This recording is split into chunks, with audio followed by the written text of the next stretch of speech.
So back in 2018, the U.S. Supreme Court took up a case pitting LGBTQ rights against religious conservatives. It narrowly ruled in favor of a Colorado baker who refused to make a wedding cake for a same-sex couple. Remember that? But the majority opinion essentially said at the time that it would wait for a, quote, future controversy to decide the broader legal questions about whether the First Amendment allows businesses open to the public to discriminate based on religion or free speech objections. In the years since, the court refused several opportunities to answer that question, but today the day has come. In opening arguments earlier, the now 6-3 conservative supermajority appeared sympathetic to a website designer who says Colorado's anti-discrimination law violates her right to free speech. She's suing on the premise that she could be punished if she were to refuse to design a website for a same-sex couple. Civil rights groups say that what Smith is asking for, a request rejected by 2 lower courts, is a, quote, license to discriminate. The New York Times says her opponents say a ruling in her favor would allow businesses engaged in expression to, quote, refuse service to, say, Black people or Muslims based on odious but sincerely held convictions. And here was Justice Sonia Sotomayor this morning. How about people who don't believe in interracial marriage? Or about people who don't believe that disabled people should get married? Where's the line?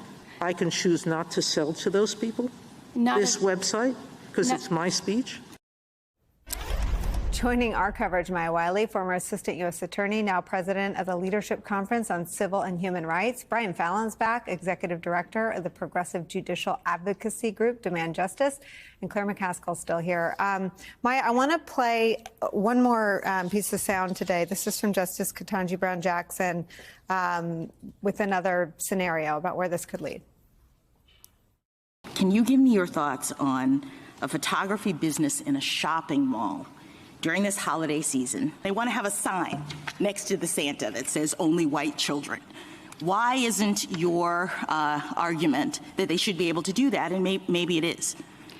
Because in the photograph itself, the objection is not contained in that photograph. But in addition, I think it's important to remind the court that— No, don't leave. Sorry. What do you mean? I mean, the objection, just like your client's objection, is to expressions that violate their own views of what is being depicted. I mean, Maya, what Justices Ketanji Brown Jackson and Justice Sotomayor lay out is truly terrifying, but seems possible. Sadly, both are true. It is terrifying, and it is possible in a court that has taken a case that flies in the face of its own precedent, something we've seen before. And here's what I mean by that.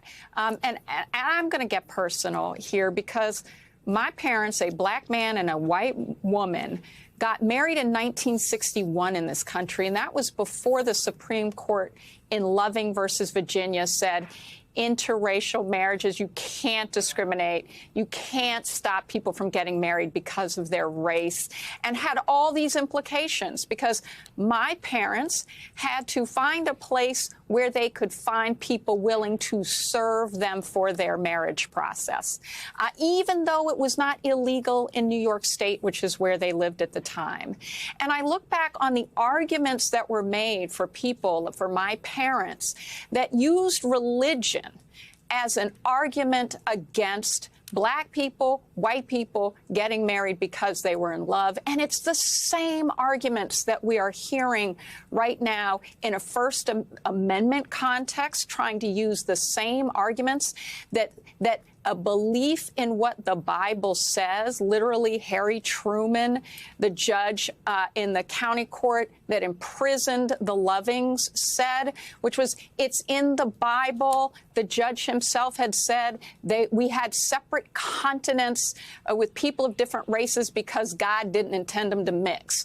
Well, I sit here as someone who is a product of that mixture, saying we are hearing the exact same arguments, exactly the same, and it is because the implications that we're hearing from Justices Sotomayor and Ketanji Brown Jackson are exactly the same implications.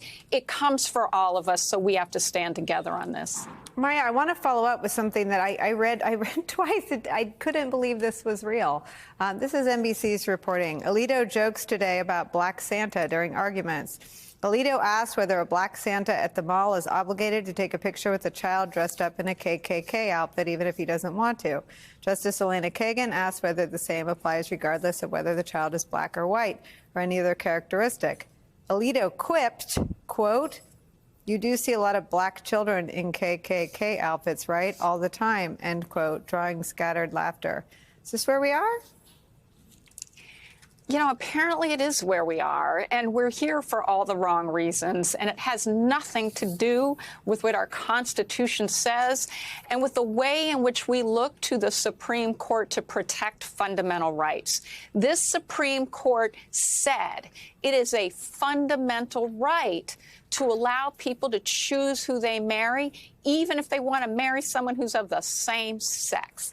It said that. So now to be taking this case, to be hearing this kind of argument, to be having this kind of crude discussion, this, frankly, I mean, I think deeply troubling discussion from some of the people who sit in the most powerful seats in this land, who literally can determine whether or not we have something as fundamental as a right to decide who we interact with, and to have private sector businesses not discriminate against us because we have demanded the dignity of being recognized for who we love and being able to have our families recognized, our humanity recognized.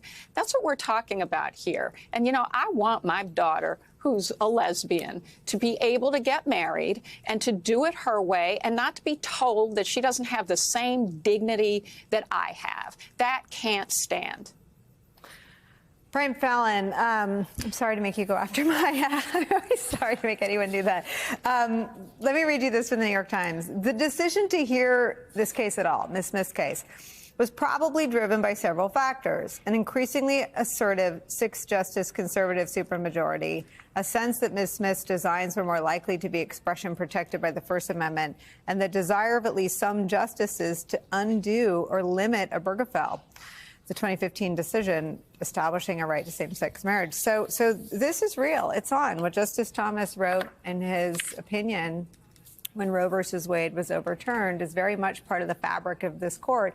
And what Justice Sotomayor described as the stench of the court, and she was not impugning her fellow justices, she was talking about the Republican legislators who were passing laws because of the kinds of justices that Trump had picked for the Supreme Court nominations.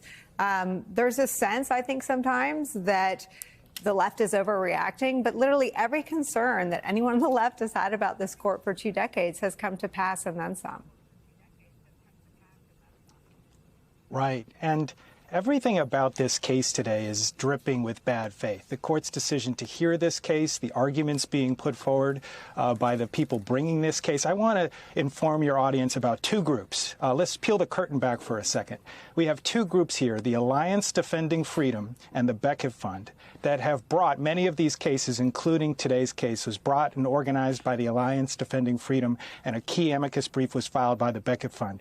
These are groups that if any of the people that worked at these organizations ran for Congress in a purple district, they'd be tarred as extreme and completely lose the election. They hate the direction of the country in the last 50 years. They oppose the Roe decision. They oppose the Obergefell decision. So what do? They go out and they try to find sympathetic finding plaintiffs. And they try to package up these newfangled constitutional arguments that are just dressed up attempts to create a new right to discriminate. They serve it up to the justices, and then justices like Alito and Clarence Thomas that have been licking their chops to try to decide these cases in a favorable way in favor of so-called religious liberty take the cases and presumably are going to issue a decision in favor of this website design company. But this goes exactly to what Elena Kagan was talking about in several appearances that she made throughout the summer and the fall. She said, courts start to lose their legitimacy when the public starts to view them as not behaving like courts. And that's what's happening here. We're only 7 years removed from the Obergefell decision that decided that there was a right to same-sex marriage in this country. We're only 4 years from that decision where they essentially punted on a case with similar facts. The only thing that has changed from the Masterpiece Cake Shop case and from the Obergefell case 7 years ago is that Anthony Kennedy and Ruth Bader Ginsburg are no longer on this court. So justices like Alito and Thomas now believe they have the votes to strike a blow to create a new right to discriminate against same-sex couples in this country. I think the public will see through that, and it will just build the case about the loss of legitimacy for this court.